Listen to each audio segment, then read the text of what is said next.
in both the Latino and Asian communities in Alhambra.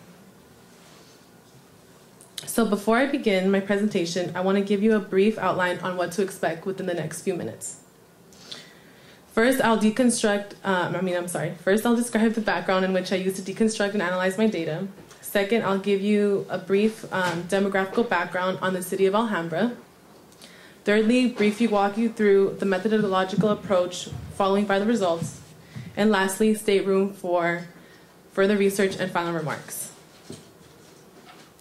So I use Herbert Blumer's theory of race as a sense of in-group position, where Blumer believes that a group, rather than an individual's perception towards another group, formulates prejudice. So there are 4 feelings that Blumer points to that reveal how group positions shapes racial prejudice groups. 1, the feeling of superiority. 2, a feeling that the subordinate race is intrinsically different and alien. 3, a fear that the subordinate race harbors design on the prerogatives of the dominant race. In other words, the dominant race or a dominant group is worried that the marginalized group will threaten the claims of the dominant group. 4, a feeling of proprietary claim to certain areas of privilege and advantage. These 4 statements are problematic in the sense that a system of hierarchy of inclusion and exclusion of one dominant racial group versus several subordinate racial ethnic groups is established. A critical critique is necessary. Since Blumer established this theory in 1958, a long time ago, an extension of this theory needs to include a multi-ethnic environment and how it contributes to the formation of stereotypes and prejudices. So several scholars have begun to deconstruct and extend Blumer's theory so that it is more applicable for this day and age. So the 2000 census is a great starting point for scholars to examine because it shows signs of how new waves of immigration from Asia and Latin America are transforming the United States into a kaleidoscope of colors. Although the U.S. Is moving towards a nation that is composed of multiracial representation, the harsh reality is that it is still divided by race. So there is a demand for research that moves away from black and white prejudices to one that examines the relationship between marginalized minority groups in multi-ethnic settings. So now that you have a background, I want to describe the city of Alhambra. Alhambra is a suburb located about 10 miles southeast of downtown Los Angeles. Known as the gateway city to the San Gabriel Valley, according to the 2010 census, the city's population is 83,089 residents, with about 54% of which identify as Asian, while 34% of the entire population consists of Latino. The median household income of Alhambra is $55,313.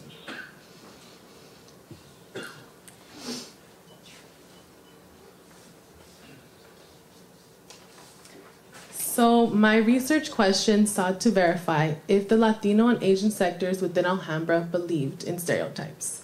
So I conducted surveys where the respondents answered questions using the Likert scale, where answers range from strongly agree to strongly disagree. I distributed the survey the fastest, easiest way I could by creating a survey via Google Docs and used Facebook to advertise the surveys to all the people I knew within Alhambra.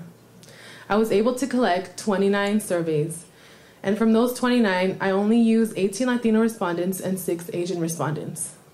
Respondents' ages ranged from 18 to 23, where all of them were attending community college, trade school, or university in the Los Angeles area. I limited my sample size to people who spent the majority of their life in Alhambra in order to have more accurate results pertaining to stereotypical beliefs based from Alhambra citizens. So in order for the participants to respond more truthfully, I asked them to fill out the survey anonymously. After each respondent answered the basic demographical information questions, I asked 12 stereotypical questions. The questions were asked inversely about each group.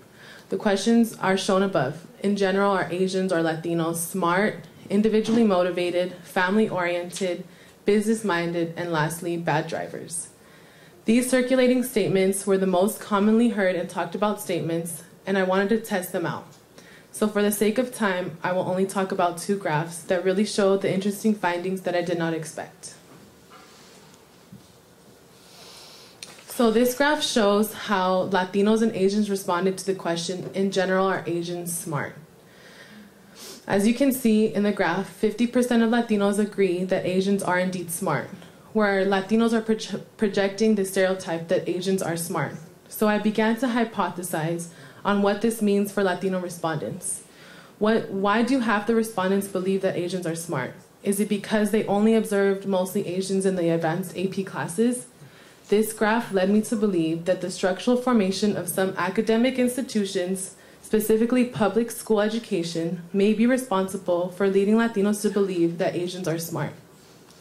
Or is it the pressures that the Asian community has to fit in this model minority category, as Susan talked about previously?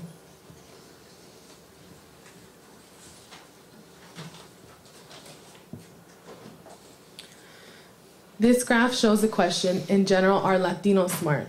Shockingly, 68% of Asians did not agree or disagree with this statement. Instead, they felt neutral. I was happy to see that this graph exemplifies what was mentioned in the research about multi-ethnic settings. That study explained how in the city of Los Angeles, or in the Los Angeles area, Asians who are living in cities that are composed of predominantly Asians are less likely to be prejudiced towards another group. And as previously stated, Alhambra is now composed of predominantly Asians, and the graph results definitely show this trend. Although about 30% of Asians do feel that Latinos are not smart, almost double stay neutral. So what does this say about how other groups view Latinos in academia? To me, this graph, as well as the previous graph, briefly begins touching on the structural institutionalized racism where one group may be oppressed by the structure of an institution or glorified. So after conducting my small-scale research, I have made note of what I would like to further expand on or critique. I would first want to compare socioeconomic statuses between Asian and Latinos and see if possibly there is a correlation between their prejudice perceptions. I would also conduct in-depth interviews to gain a qualitative perspective in comparison with the quantitative data that I gained. I would gather a larger sample size as well as a data set sorry, I'm like getting stumbled up in my words. I would gather a larger sample size as well as a data set that obtained different age ranges from current high school students, college-age students, and adults. It would be interesting to analyze the school-age responses to the adult responses to see if there is a difference in perceptions depending on the environmental background. And the language of the survey did not leave room for racial or ethnic identity. Because I sorted the ethnic identities only under two basic categories, either Asian or Latino, under either the Asian or Latino umbrella term, when the responses may or may not have identified as Asian or Latino. In the future, I would like to research structural institutional racism. In other words, how are public institutions structuralized to suppress one marginalized group and glorify another? So based on the research I have done over the past quarter, I was unable to shed light or provide evidence as to if stereotypes lead to ethnic racial tensions. But I was able to firsthand experience the trials and tribulations of the research process, where research can sometimes lead you to a different direction in which you originally planned. So I would like to take this time to acknowledge my first faculty mentor, Miriam Greenberg. She was an amazing instructor, but just didn't work out. And of course, Professor Sandoval for being an inspiration to me and someone that I definitely look up to, and I hope to continue our relationship throughout the rest of my academic career. Angelica Lopez for editing my, I don't want to cry. Let me breathe. Editing my graduate school paper that I am now going to, so I'm really excited about that. Robin King for listening to all of my emotional breakdowns about writing, and I promise you I will turn in a paper. You better. My FMP and EOP professional and student staff, of course my FMP cohort, we did it, we're done. Well, I still have We're not done yet. And Gary Wu for also helping me gather data for this project. Thank you.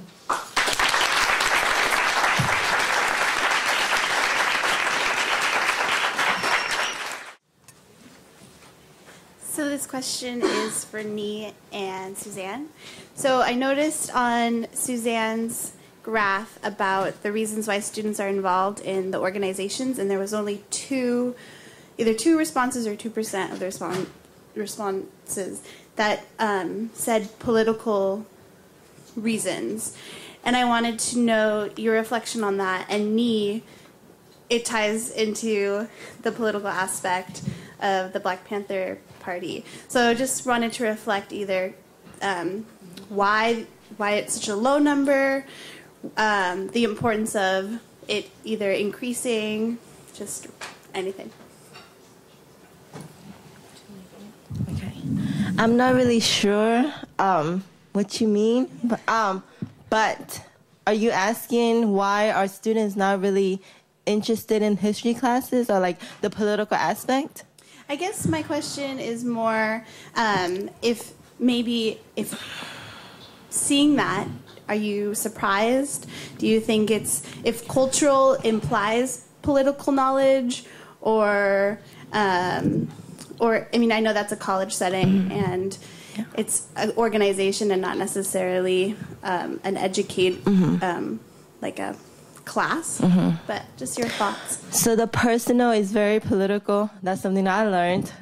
And the political is very personal. So as a student in Oakland, I was never really interested in learning about, well, if you don't really know your true history, why would you be, and like all the beautiful things, the beautiful struggles that you face, why would you be motivated? You know, like, well, how would you be motivated to like fight for your rights? Or like, why would you, because for example, like I was not interested. I hated history classes. I didn't like math. I didn't like science. I hated history classes. I barely knew how to write. You know what I mean? So it's just like when you have a lot of outside problems that you're facing, you know, those kind of things are with like learning about like how Christopher Columbus came to this country and stuff like that. Those things are not important because you're worrying about like, you know, your family problem at home. Your mom's losing your job. Your dad is like, you know, drinking every day or something like that. So there's a lot of personal problems you're dealing with that like these scholars always, you know, like coming into these neighborhoods and like observing and like writing about it and talking about it, right? But you're never really learning about it because no one's teaching you about that. So how can you be interested in these issues and be politicized, you know, when it's never brought to your attention because you live it, it's so realistic to you, you know? And no one brings you like the theoretical concept and be like, look, this is what you call internalized racism, or this is what you call capitalism, you know? And it was until I got to this school and I was like, oh, dang, this is crazy because now I can relate back to my life, right? So like, you know, if the students are able to like apply that personal to the political, then they will be motivated to do so. I hope that answers your question. That was perfect. That's exactly what I wanted to hear. Thank you. And from my findings from my research, the graph that showed the low number of interviewees that join ESOs for political reasons is because I only interviewed one participant from each ESO. So it's low because there isn't much Asian ESOs in UC Santa Cruz that focus on political awareness and stuff like that. You know, most of them are focused on preserving their culture, you know, just socializing. Like, I would say, like, there's like a bunch of Chinese clubs on campus, and they don't want to be just the Chinese club. They want to be the Cantonese club, the Taiwanese club, and the Chinese club, but there's also Chinese scholar clubs. So these are all clubs that focus on like the specific needs of the students, and I guess not much of the students, or not much that I've seen from the results of the thing, is that not much of the students are interested in more of the political aspect. They're more interested in preserving their culture and just being with a group of people that have the same interests as them. Is that good? Hi, Nee. I really, really liked your presentation. I thought it was really important and really relevant, too. I got a chance to talk with students from Oakland because I went to Encinal, and part of the reason why they